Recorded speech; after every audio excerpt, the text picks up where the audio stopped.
এনেদৰে কালক্ৰমত আহি আহি ইয়াত 172খন গাঁও হৈছিলে। তেতিয়া আমি সিদ্ধান্ত কৰিছিলোঁ যে অকল এটা জনগোষ্ঠীৰ লোকক আমি ইয়াত থাকিবলৈ নিদিওঁ।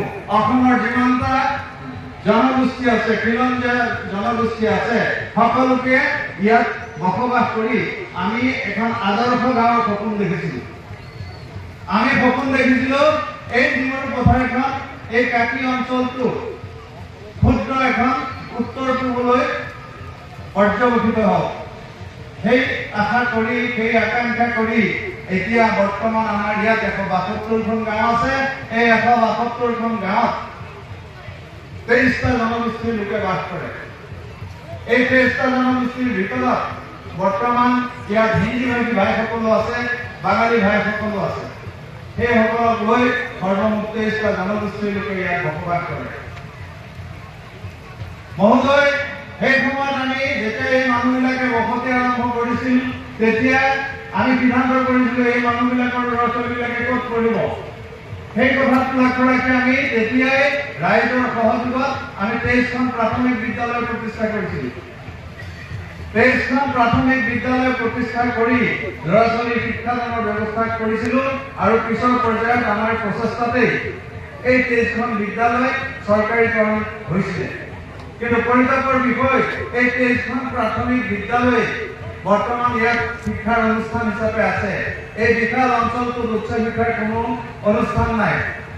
অৱশ্যে আমাৰ সন্মানীয় বিধায়কগৰাকীয়ে যোৱাবাৰ বিধানসভাত এই প্ৰশ্নটো উত্থাপন কৰি বৰ্তমান আমি জানিব পাৰিছোঁ ইয়াত 7খন মধ্য ইংৰাজী বিদ্যালয় স্থাপন হ'ব।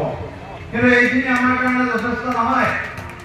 আমাক উচ্চ শিক্ষাৰ কাৰণে এখন হাইস্কুল লাগে, এখন মহাবিদ্যালয় লাগে আৰু এই বিশাল অঞ্চলটোৰ জনসাধাৰণৰ স্বাস্থ্য সেৱাৰ কাৰণে ইয়াত এখন চিকিৎসালয় স্থাপন কৰিব লাগে। আৰু সকলোতকৈ গুৰুত্বপূৰ্ণ কথাটো হ'ল ইতিমধ্যে বন সুৰক্ষা আইনৰ অধীনত অসম চৰকাৰে ইয়াৰ 1672টা পৰিয়ালক ভূমিৰ অধিকাৰ প্ৰদান কৰিছে। কিন্তু যিসকল অজনজাতীয় লোক ইয়াত বসতি কৰি আছে, সেইসকল লোকে ভূমিৰ অধিকাৰ এতিয়াও পোৱা নাই। আমি মন্ত্ৰী মহোদয়ৰ জৰিয়তে অসমৰ মাননীয় মুখ্যমন্ত্ৰী মহোদয়ৰ দৃষ্টি আকৰ্ষণ কৰিব খুজিছোঁ যে এই সকল লোককো, এইসকল খিলঞ্জীয়া হিন্দু লোককো ভূমিৰ অধিকাৰটো দিবলৈ আমি আবেদন জনালোঁ। এই সকলোবিলাক কথা সামৰি আমি ইতিমধ্যে আমি গম পাইছোঁ মাননীয় মুখ্যমন্ত্ৰী মহোদয়ক অহাকালিৰ যিখন মুকলি সভা, এই সভাখনলৈ তেখেতক আমি মুখ্য অতিথি ৰূপে আমন্ত্ৰণ কৰিছিলোঁ। কিন্তু আমাৰ এই দুৰ্ভাগ্য, মাননীয় মুখ্যমন্ত্ৰী মহোদয়ে আমাক অহাকালিৰ সভাখনলৈ সময় দিব নোৱাৰিলে। সেইকাৰণে আমি আমাৰ শ্ৰদ্ধাৰ মন্ত্ৰী কেশৱ মহন্ত ডাঙৰীয়াৰ জৰিয়তে আমি মুখ্যমন্ত্ৰী মহোদয়লৈ এখন স্মাৰক পত্ৰ প্ৰেৰণ কৰিব খুজিছোঁ আৰু স্মাৰক পত্ৰখন মই পাঠ কৰি দিব খুজিছোঁ।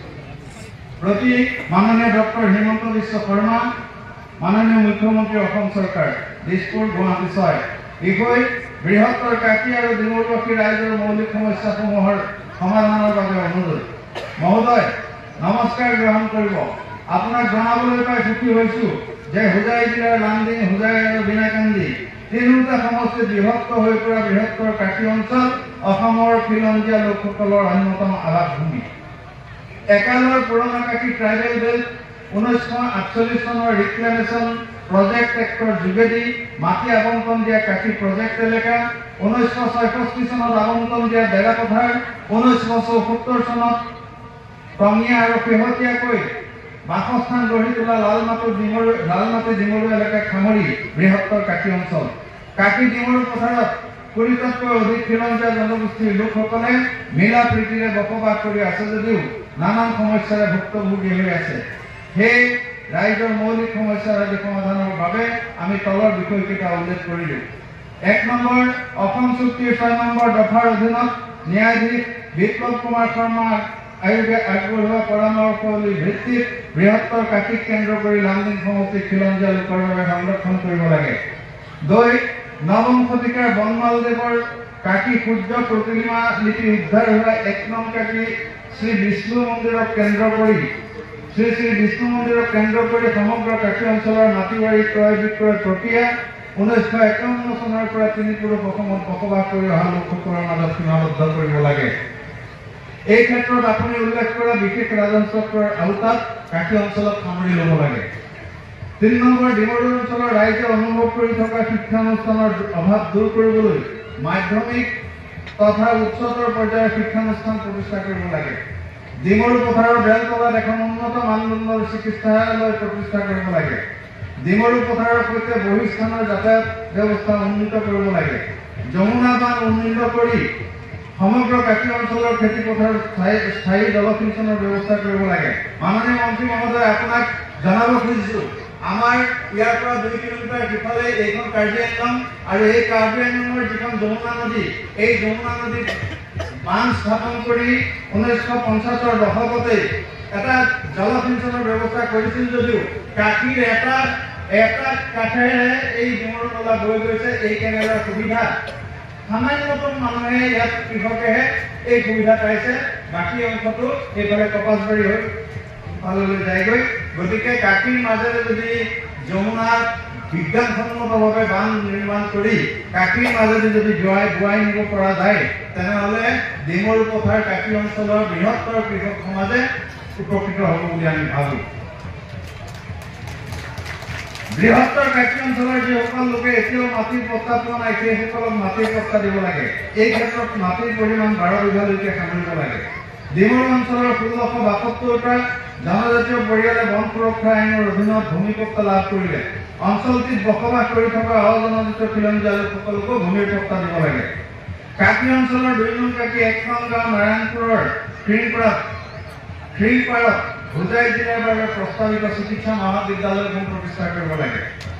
1974 চনতে আৱণ্টিত হোৱা টঙিয়া আৰু লামডিং সমষ্টিৰ বনগাঁওসমূহক ৰাজহুৱা গাঁৱলৈ উন্নীত কৰিব লাগে। অসমৰ অন্যতম খিলঞ্জীয়া জনগোষ্ঠী ডালু আৰু কোচসকলক জনজাতিৰ মৰ্যাদা দিব লাগে। আমাৰ এই অঞ্চলত কোচ আৰু ডালু সম্প্ৰদায়ৰ যিসকল লোকে বাস কৰে, তেওঁলোকে প্ৰকৃততেই জনজাতীয় লোক হয়। তেওঁলোকৰ মূলটো আছিল মেঘালয় আৰু বাংলাদেশ। তেওঁলোকে 1964 চনতেই ৰিফিউজি হিচাপে আমাৰ এই অঞ্চলটোলৈ প্ৰব্ৰজিত হৈ আহিছিলে। এইসকল লোকে কিন্তু আজিকো পৰ্যন্ত তেওঁলোকে জনজাতিৰ মৰ্যাদা পোৱা নাই। গতিকে এই লোকসকলক ডালু আৰু কোচ জনজাতিৰ লোকসকলক জনজাতিৰ মৰ্যাদা দি এই লোকসকলক উপকৃত কৰিব বুলি আমি আশা কৰিছোঁ। লালমাটি অঞ্চল আমাৰ এই ডিমৰু পথাৰৰ সীমাৰে এটা অঞ্চল লালমাটি অঞ্চল। এই লালমাটিৰ পৰা ডিমৰু পথাৰৰ সৃষ্টি হৈছিলে। আমি প্ৰথম পৰ্যায়ত লালমাটিৰ ওখ ঠাইত যিবিলাক মানুহে বসবাস কৰি আছিলে, এই ডিমৰু পথাৰৰ সমতল স্থানত তেওঁলোকক ভূমি সংস্থাপন দি ওখ ঠাইত আমি বৃক্ষৰোপণৰ পৰামৰ্শ দিছিলো। সেই তেতিয়াৰ পৰা লালমাটিৰ পৰা ডিমৰুৰ উৎপত্তি হৈছিলে, ডিমৰুৰ সৃষ্টি হৈছিলে। গতিকে লালমাটিখনো আমাৰ ডিমৰু পথাৰৰ লগত এটা এৰাব নোৱাৰা এটা অঞ্চল। গতিকে লালমাটিও অৱস্থা আমাৰ এই অঞ্চলৰ দৰে একেই। তাত কেইখনমান মাত্ৰ প্ৰাথমিক বিদ্যালয় আছে, তাৰ বাবে তাত উচ্চ শিক্ষাৰ অনুষ্ঠান একো নাই, লগতে চিকিৎসাৰ ব্যৱস্থা একো নাই। এই অঞ্চলটোতো এখন হস্পিটেল আৰু এখন উচ্চ মাধ্যমিক বিদ্যালয় স্থাপন কৰিব লাগে। ডিমৰু পথাৰৰ অঞ্চলৰ বেলতলাত 2 আৰু 2-3 নং কাশীত একোটাকৈ অতিথিশালা আৰু বিজ্ঞানসন্মত প্ৰেক্ষাগৃহ নিৰ্মাণ কৰিব লাগে। কাশী 3000 বিঘাত থকা চৰকাৰী মাটিত অসম আৰক্ষীৰ প্ৰশিক্ষণ কেন্দ্ৰ এটা স্থাপন কৰিব লাগে। 1 নং কাশী 5 নং গাঁও বেঙেনাআটিত থকা চৰকাৰী মাটিত এটা সৌৰ শক্তি প্ৰকল্প নিৰ্মাণ কৰিব লাগে। মহোদয়, আপোনাৰ গতিশীল নেতৃত্বত আজি অসম সকলো দিশতে আগবাঢ়িছে। অসমৰ এই অগ্ৰগতিৰ লগতে কাশী অঞ্চলো সমানে আগুৱাই যাব খোজে। সেয়েহে কাশীবাসী ডিমৰুবাসী ৰাইজৰ মৌলিক সমস্যাৰাজি সমাধানেৰে আমাকো অসম চৰকাৰৰ উন্নয়নৰ অংশীদাৰ কৰিবৰ বাবে বিনম্ৰতাৰে অনুৰোধ জনালোঁ। শেষত আপোনাৰ সুস্বাস্থ্য আৰু দীৰ্ঘ জীৱন কামনা কৰিলোঁ। ইতি বহুদীয় নেত্ৰৰঞ্জন মহন্ত, সভাপতি, পিলিঙা বৰদলৈ সম্পাদক, ডিমৰু মহোৎসৱ 2025 উদযাপন সমিতি। এইখনেই হ'ল আমাৰ স্মাৰক পত্ৰ।